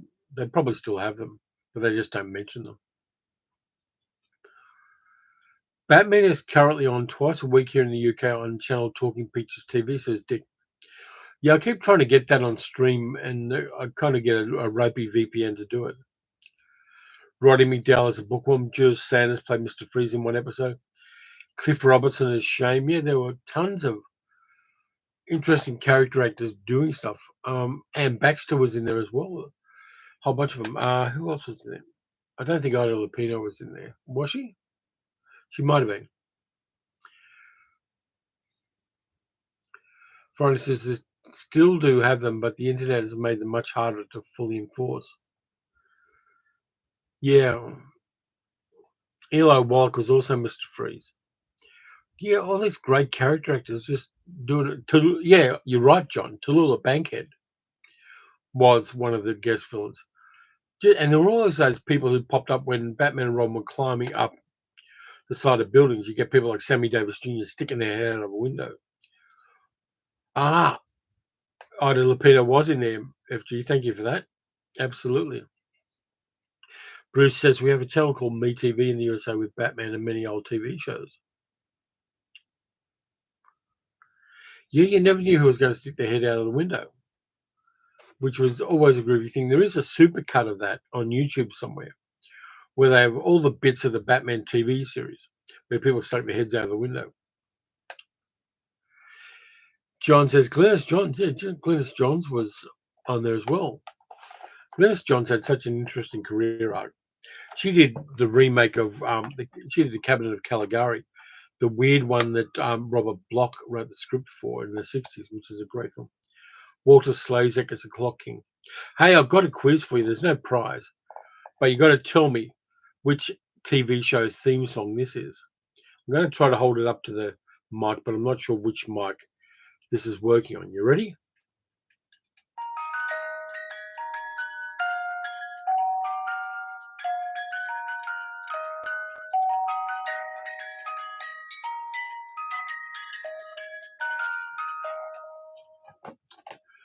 Yeah, Glynis Johns is the channel's favourite mermaid. Absolutely.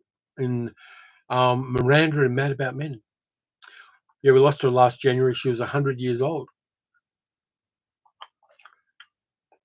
Adam says Sailor Moon. Yep, you're right, Adam. You won the no prize competition. It's my Sailor Moon little box, music box. Dick says, what's with Nicholas Ball, who was in Life Force and was Hazel? Yeah, I watched Hazel, the private detective. Let's see, recently watched Anne Baxter in Garbo Talks. Terrific actress she was. Yep, Damien, it was Sailor Moon.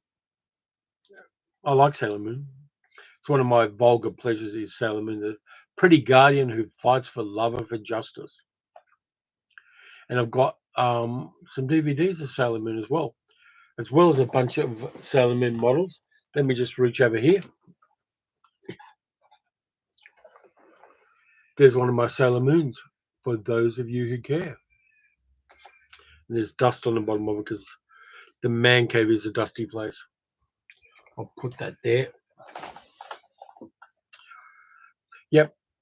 Michael Rennie was on Batman. Lots of people on Batman. I think they should do that more. I mean, it's one of the things that Poker Face, the recent TV series Poker Face did. Getting lots of good character actors to do the guest roles in each episode. Fantastic. Anna Maria Albuquerque. Damien says the live-action Sailor Moon TV series is really bad. Yeah, a lot of live-action anime adaptations are crazy bad. Rudy Valley, yeah. Vagabond lover Rudy Valley. Just so many people turning up on TV series. And I think there's a lot that modern series could learn from old TV series. Damien has Sailor Moon figures. Yeah, I've got a few of them around. And I've got a bunch of the Funko Pops. We're getting rid of a lot of our Funko Pops because they take up too much room. Milton Berle, and we all know about Milton Berle. Yeah, I'm getting rid of a whole bunch of the Funko Pops, but I'm keeping some. I've got some really cool ones. Like I've got a whole bunch of Chinese hopping vampire Funko Pops. And I've got the Johnny Cash one. And I've got Audrey Hepburn and a few other ones. My movie-related ones I'm keeping. But Middle-Aged Google and I have probably got a project this year to sell off a whole bunch of our Funko Pop figures. But I'm keeping Sailor Moons.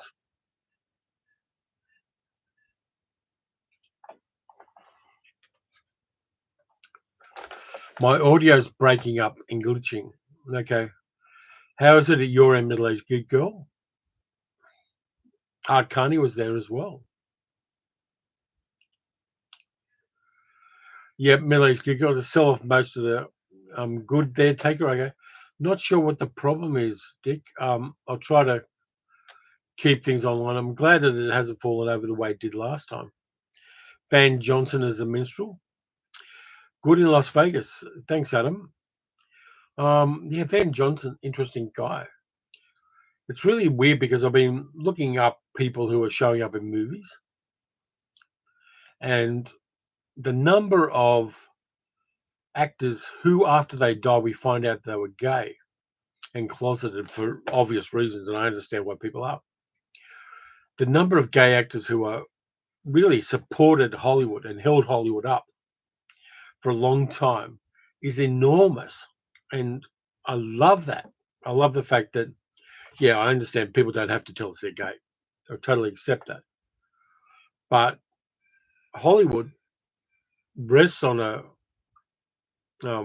basis of LGBTQIA plus people for its entire history. And it's good to acknowledge and recognize that.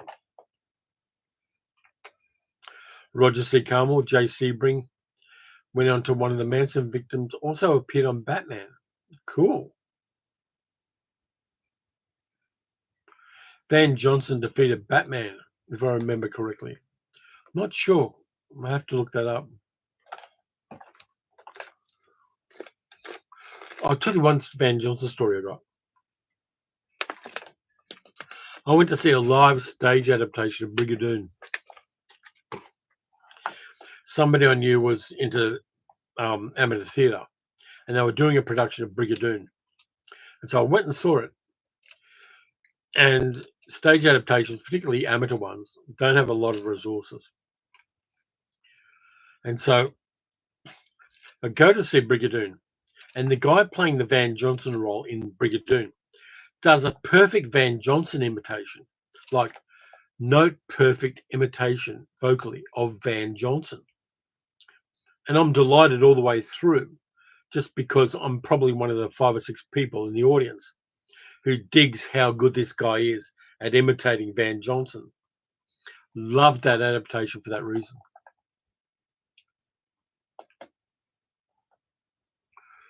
Ramsar, thank you for the bump. Critical hit. Absolutely. Thanks a lot for that, Ramsar. I appreciate it. Keep your mask on. Stay out of the smoke, mate. Ramsar, I used to watch a great many US, UK TV shows back in the 60s. Colour TV became popular once many colour TV shows started. Big fan of Thunderbirds. Had all the Corgi cast. Thunderbirds is great. Thunderbirds, I mean, just watching it for the model work. And also Fireball, XL5. Captain Scarlet's probably my favorite. I love Captain Scarlet because it was a little grittier, a little bit tougher. Adam loves Thunderbirds too. Yeah, the 21st century, yeah. But Captain Scarlet also had the best theme song. Dean, we've got about half an hour, so we can just chuck it in there and we'll have a chat about it. Yeah, I think Lucas hired Derek Meddings from them. That model work, and particularly explosions, doing those slow motion explosions with high frame rate cameras really works. The explosions in all of the Jerry Anderson puppet series were magnificent, but it's kind of sad because you look at those wonderful models and think, oh shit, they just blew it up. Carol says Captain Scarlet was great, so does Adam. UFO was good too. UFO, like, I actually met Ed Bishop at a convention. The convention committee was supposed to take him for dinner, but they didn't, and we were kind of getting people organized with him for a dinner, which never happened because the committee came back. But we got to chat for him for a while, and he was a beautiful guy, just very charming, very polite, very fun and engaging. So I've got so much time for Ed Bishop as a person and an actor. Damien says, I can't wait for imprint of UFO. Yeah, I'm looking forward to that too. I don't know whether they're sending it to me or not because Imprint didn't send me anything this month. So I don't know whether I'm on their shit list. I hope I'm not because I love what they do. But I might send them a bit of an email today and just go, is anything coming out in January or February? Ever meet Gabrielle Drake? No, I haven't, Tom. Carol says, Talking Pictures also showing Captain Scarlet on Saturday afternoons. They were showing Thunderbirds on Sunday. And Richard has all those Jerry Anderson box sets. Yeah, I've got Stingray, I've got Captain Scarlet, I've got Joe 90, got a whole bunch of them. Sorry about that. Space 1999, yeah, season 1 was good, season 2 was shit. I'm really more of a UFO fan than Space 1999 because UFO felt more grounded and realistic to me. And I think that means a lot to me as a viewer.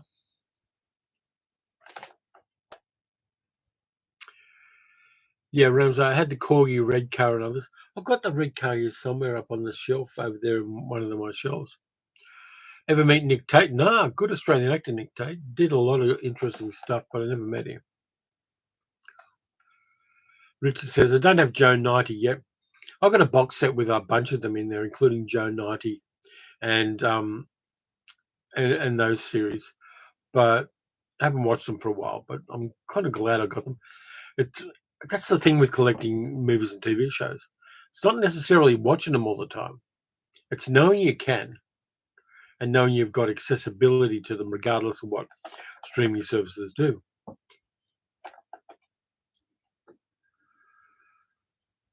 Adam's got a Spectrum car but don't have a Spectrum Pursuit vehicle yet.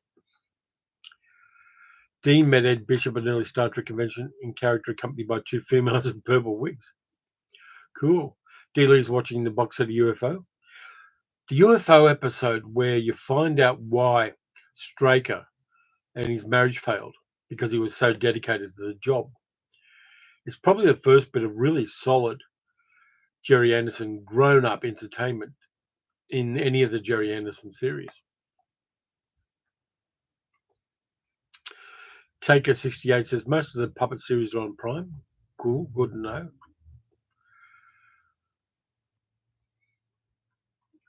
Yeah, Friday, that episode is heartbreaking and it's just so grounded and it lets the actors have a bit of breathing space to do good character work, which I always appreciate, even if it's what could be seen as a facile series.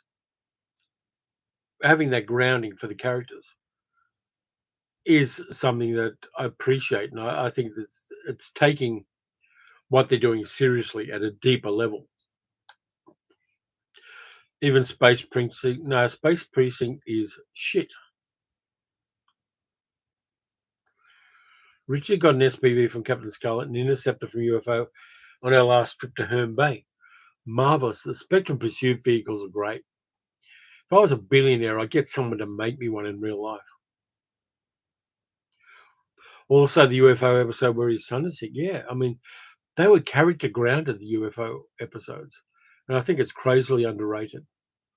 And I don't necessarily think that all of the female costumes were particularly nice. There was a lot of camel toe in those costumes, but the plot and the characters worked. The real star of Jerry's series was Derek Manning's model work and explosion, says Dean. To a certain extent, but I think that some of those scripts were good too. And even Captain Scarlet, I mean, not being able to be destroyed and fighting the Mysterons. There was a computer-generated Captain Scarlet series in the early part of the 21st century, which is okay. It's not bad. But the puppet ones work for me. And having that toughness and knowing that, yeah, people are going to blow you up and try to destroy him and it's not going to work is a lot of fun.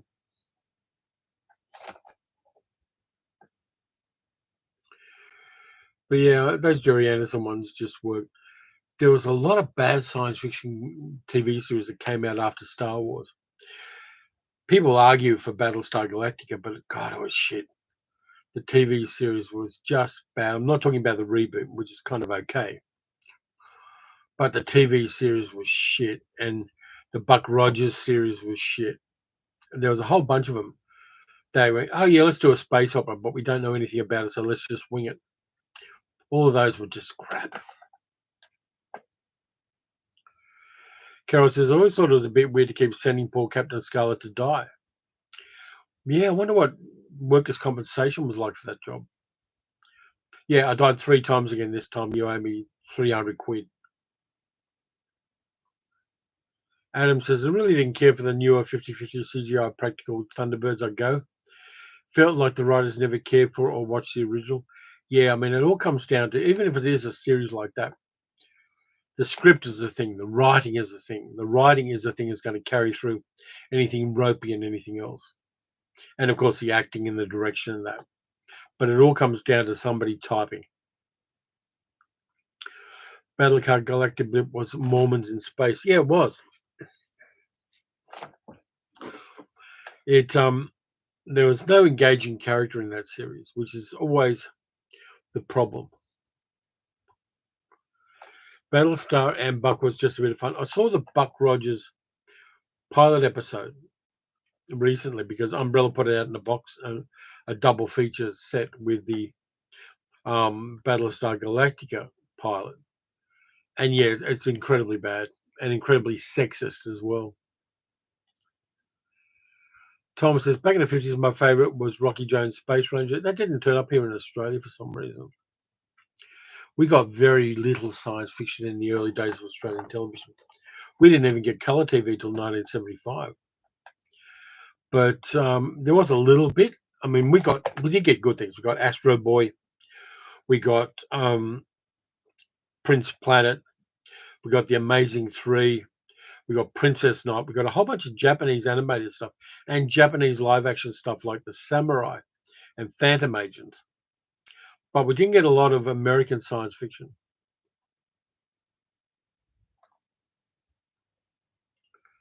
Carol says, I love Knight Rider. Always wanted my own kid. Watching it now is so cringy. Yeah. Evil Pixie says, off topic, you distracted me so much I ignored strange noises coming from beside me. Just reached down to discover my cat had drunk my coffee. I'm not sure that's good for the cat, Evil Pixie. Yeah, don't put milk in your coffee is probably my advice. I don't put milk in my coffee, and when Luna comes and sniffs at the cup, she kind of likes the smell, but then it puts her off. Friday says, Buck Rogers Season 1 and Season 2 feels a bit like Space 1999 Season 1 and Season 2 in terms of downturn.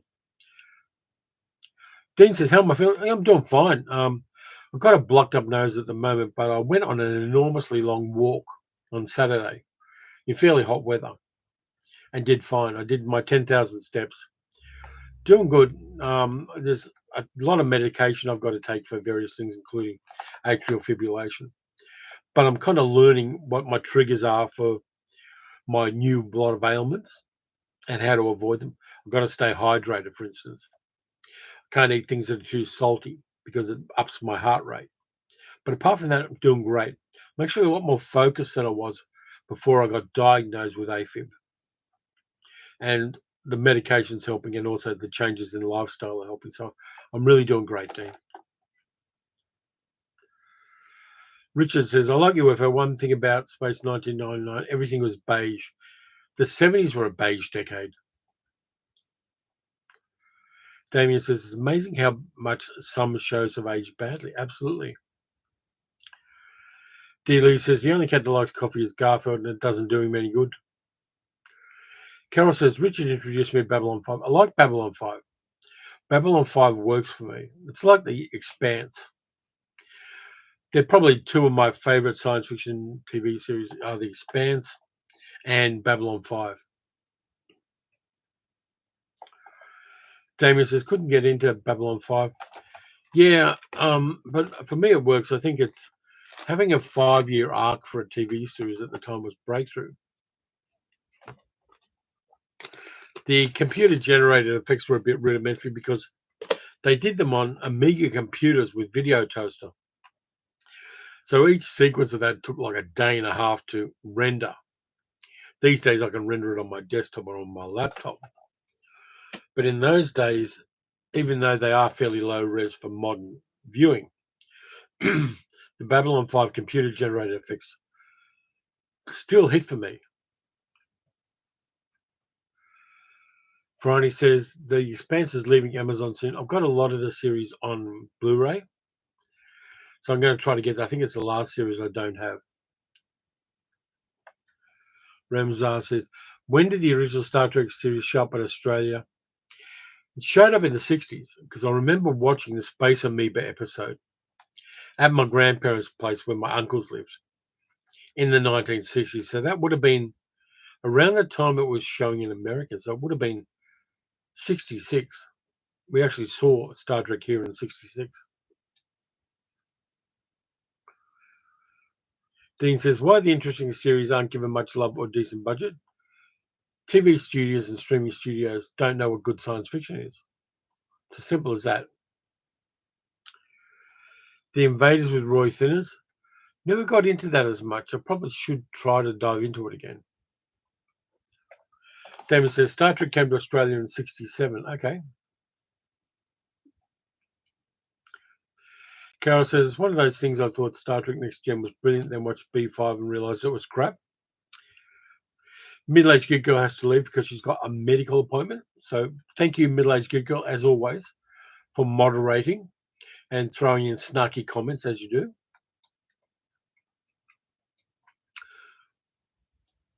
Finally says, I remember generating a last picture of Babylon 5 print product, a higher resolution for print. The render of a single picture took days. Yeah, it did, but they did well. I think a lot of the scripts were really great. Straczynski wrote a lot of them, but the scripts kind of worked. I mean, individual episodes may have failed, but the overall season arcs, I think, worked. And they had a lot of problems with actors with various problems, some of which were mental health issues. But I like Babylon 5, and I think it is groundbreaking. Night Taker, yeah, I'm still here. So middle-aged good girl's going, but I'm still here for the next 15 or 20 minutes. Ramzar said the original Star Trek series is one of the first color shows produced by Lucille Ball's Desilu. It was. Shatler and Nimoy appeared together in the first season episode of The Man from U.N.C.L.E. 1 year before Star Trek. Yeah, they were jobbing actors at the time. It's like watching DeForest Kelley in old westerns. He was in westerns and film noir from the late 40s onwards. Friday says Neil Gaiman wrote one script for Babylon 5, which is difficult now. Yeah, it is. He's cost the industry a lot of money. There is a season 2 of Sandman, but it's been truncated. And there were some other adaptations of Neil Gaiman's stuff, which have been 86th in post-production. I actually spent an evening with Gaiman in a bar in Tasmania back in 1995. And he was there. Kim Stanley Robinson was there. It was at a National Science Fiction Convention in Hobart. And in Hobart at night time, there wasn't a lot to do. So we all sat in the bar at Hadley's Hotel. Gaiman gave off a weird vibe then. Kim Stanley Robinson, one of the great science fiction writers, was a lovely, engaging, interesting fella. But Gaiman gave off a vibe. Dean says, do I believe Mel Gibson deserves a comeback? He's trying to do so with directing Gillian Mark Wahlberg's latest movie, which is tanking, by the way. That movie is really shit from all I see. A friend of mine, now dead, told me a story about Mel Gibson when he was young, which I can't share because it's not my story. But Mel Gibson was an asshole his whole adult life. He was an asshole when he was a jobbing actor in Australia. He was violent and nasty and mean-spirited. Turns out he was also very anti-Semitic and racist and an asshole. Do we really need Mel Gibson is probably the question. I don't think so. I don't think he's got anything to give or anything to say. He's doing a sequel to Passion of the Christ, which, why? But my short answer would be no, Dean. Adam says Ultra Q is an X-Files, Kolchak, Twilight Zone show. And first through a by production show. Ramsar says William Shatner will be 94 in a month. Yeah, who does he know and what's he doing? FG says I love the invaders couldn't take a punch. They turned to ash from any kind of trauma. A bit like snowflakey right-wing nutjobs, eh? William Shatner played the priest in the US remake of Rashomon called The Incident, which also starred Edward G. Robinson, Paul Newman, Lawrence Harvey, and Mia Farrow. They're doing another Lethal Weapon movie. Why? I didn't really dig the original ones that much. I mean, who's going to let somebody like Riggs stay a cop? Why would you do that?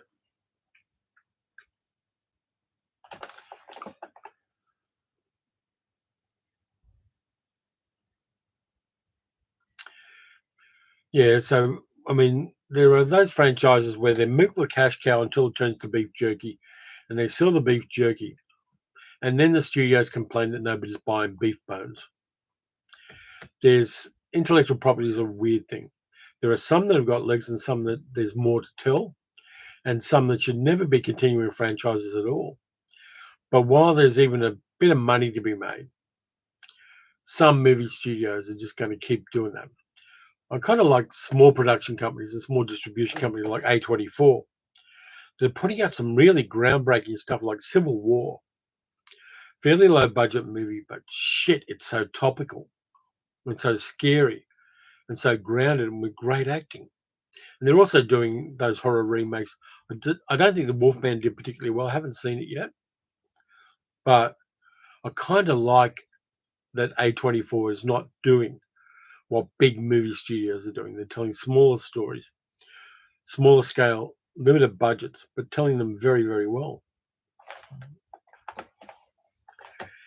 Yeah, D. Mel Gibson is one of Donald Trump's ambassadors to Hollywood with Stallone and Voight. The thing is, none of those guys have any traction in Hollywood. They're like the uncle you meet at Christmas time that you don't really want to talk to. And the fact that Trump's got them as ambassadors means nothing.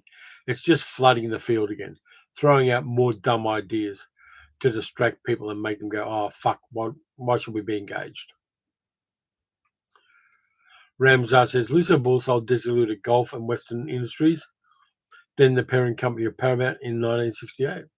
And I bet she made a ton on it too. Smart businesswoman.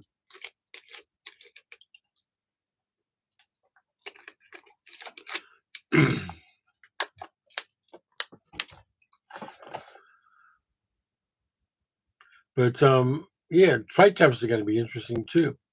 Those trade tariffs are going to affect TV and movie production in Canada because there's a lot of stuff that is American TV that gets made in Canada.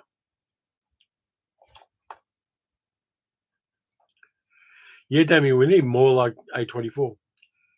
Yeah, Luna's around, but she's probably outside now the weather's nice. Both cats were hunkered down in the hallway during the storms last night. And so now that the weather's good, they'll spend most of the day outside, just smelling all the new smells. Jay says, I could have easily gone the rest of my life without hearing that Mel Gibson is one of the Orange Cheetos ambassadors. That's what they're doing. They're flooding the field with bullshit so that people are distracted and disheartened. So just ignore that stuff. At least he is in the ambassador to Australia. Yeah, he spent a lot of time here. But nobody in the industry here liked him, with very good reason. He was a total asshole. But, yeah, it won't happen. If he is ambassador to Australia, I'm not sure we'll accept him as ambassador. At the moment, we've got Carolyn Kennedy, who called out her brother-in-law, Robert Kennedy Jr., for his bullshit. Dean says, 25% tariff on Canadian film imports production. 25 to 30% tariff on everything is what I understand. Also with Mexico, because reasons, I suppose. And also Trump thinks that him and his mates can make money. This isn't about making America great again. It's about making oligarchs richer. And if you look at everything he does through that lens, you're going to have an accurate picture of what's happening. Richard says, Red Green Show, Trailer Park Boys, Kenny, due south. Yep. Canadian TV. Go for it. And much love to all my Canadian friends as well. I did once go to Mexico. I went to Mexico for 2 hours in 1998 with my friend Cheryl. And we went around Tijuana and went shopping around Tijuana for a couple of hours, which was a lot of fun. I had a great time. Cheryl is now a trans advocate. She's trans. And we spent so much fun time around Tijuana, just buying things and having a great time in the edge of Mexico.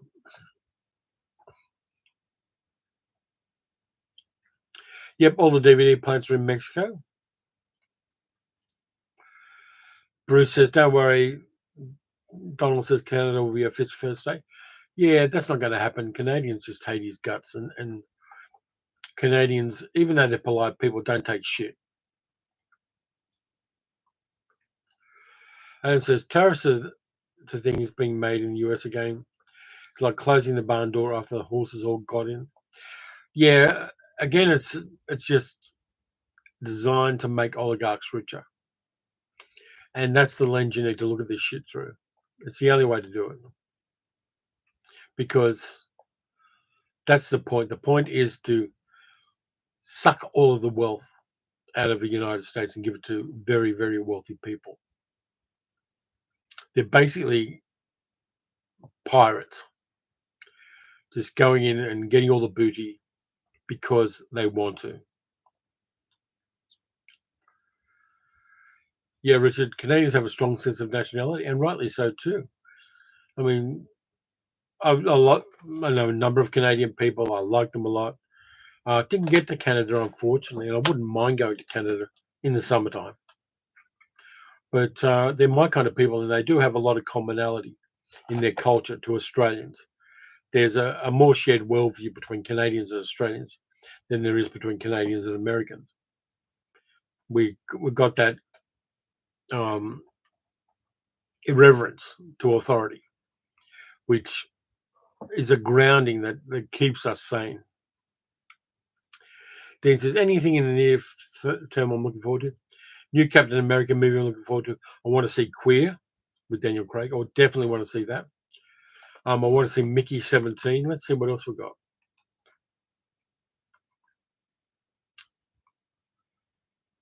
There's an interesting film coming out called Novocaine with Jack Quaid in it, where he plays a guy who can't feel pain. It's an action film. It's one of those kind of low-budget comedic action films. I'm looking forward to that. The trailer looks fun. Let's have a look. What's coming up in May? Death of a Unicorn. You might want to look up the trailer for that one. That looks mad. I want to see that. I don't want to see a Minecraft movie.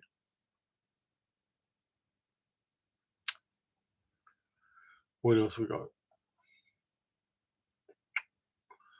There's a doco about John and Yoko, which would be kind of interesting.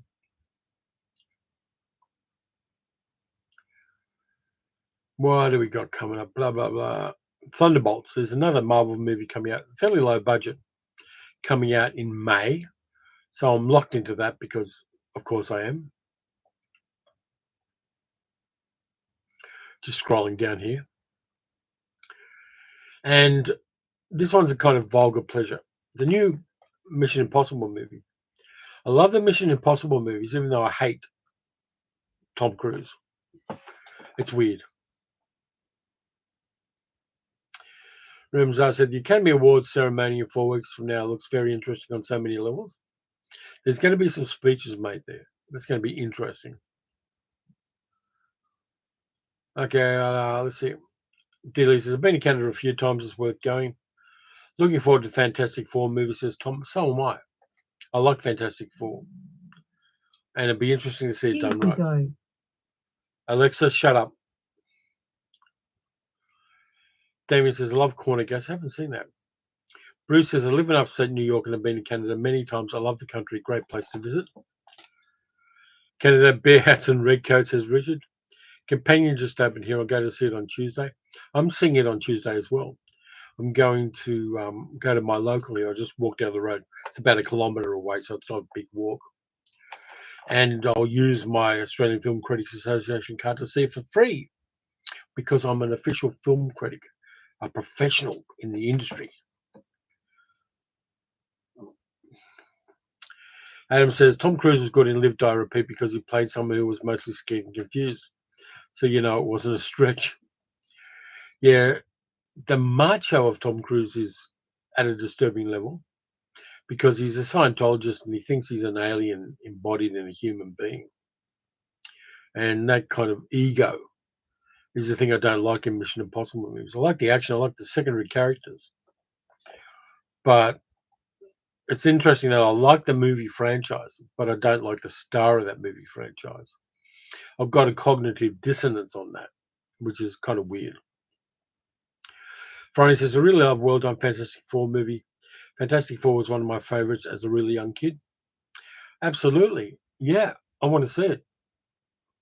And I think Marvel has recalibrated during and after the pandemic to pull back on things and go, okay, we're going to rethink things and rework them through. Kevin Feige is an incredibly smart movie producer, and having him running Marvel, he's smart enough to go, yep, we're going to back off that. We made a shit ton of money, but it's time to rethink things and take things in a different direction at a different level.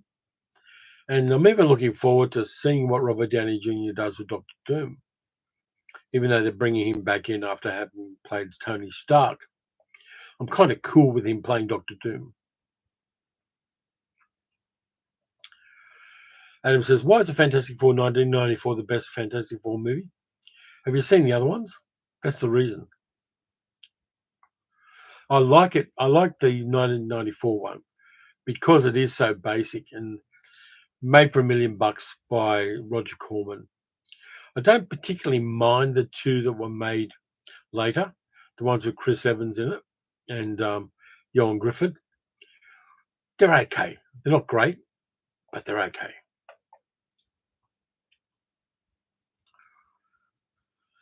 How does Tom Cruise get involved with something as phony as Scientology? He got in at a young age. And there is the argument, which Travolta has this as well, that Scientology offered cover for closeted actors.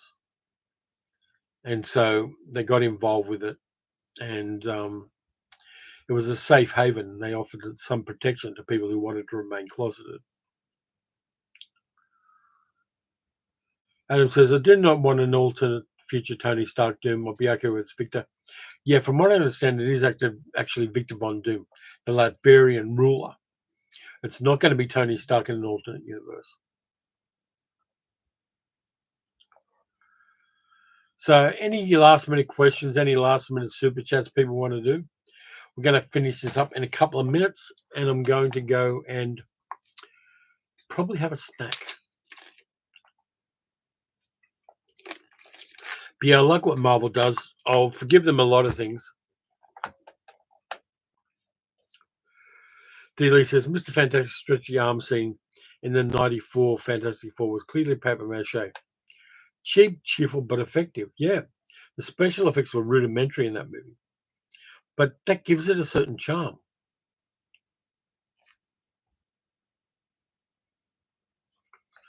And that one's only available on YouTube. You might want to look it up on YouTube. But the 1994 one is just fun. Friday says, did I see the Section 31 movie? Yeah, I did. They basically cut a series down to a bad movie. The dialogue, that's Luna meowing behind me. She wants to get let out, and I'm not going to let her out until I finish the live stream. Hey, pretty girl. Hello. Oops, got her. I got her. She meowed a bit. But there she is. Hey, Beast. I know you didn't like to be grabbed, but you're on the live stream now. I'm going to let you down. I'll let you out in a minute, okay? Got her in there. Yeah, finally. Yeah, Dean, Section 31 is horrible. And then she goes behind she's climbing around the man cave. Yeah, I think the Ben Grimm kind of works. From what I understand, Marvel's doing it right. They're doing it in a kind of retro, alternate universe 1960s, which is kind of fun. Yeah, she's a tortie, all right, and she's a mad tortie. She is just insane. Anyway, I'm going to finish up there. Thanks a lot for watching. Thanks for all the support. Thanks for the great chat. We'll do it again next month, as always. But yeah, in the meantime, everybody look after yourselves. Take care. Keep sane. Just realize they're flooding the field with bullshit. And look after yourself. Self-care is not a bad thing to do. Don't engage where you don't have to, but don't put up with people who are throwing shit at you. And that's the thing we're doing with the channel as well. I'm not going to put up with people who have a worldview I find monstrous. So anyway, until next time, watch good movies, watch bad movies. Watch some heartwarming, fun movies. And I'll catch you next time.